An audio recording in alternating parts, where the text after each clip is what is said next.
घर? कवन घर? वो घर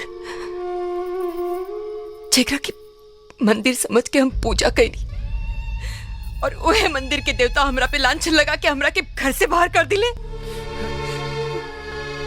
वह घर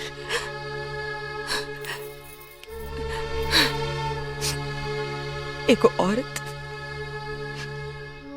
नैहर में बैठ के ससुराल के सपना देखत दिया। हम वही सपना के साकार करे खातिर आइल बनी।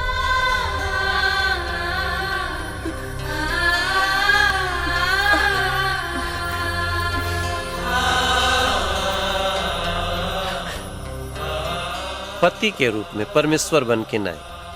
अब या तो हमरा के मुजरिम समझ के सजा दे दा, नहीं तो पति समझ के माफ कर दो।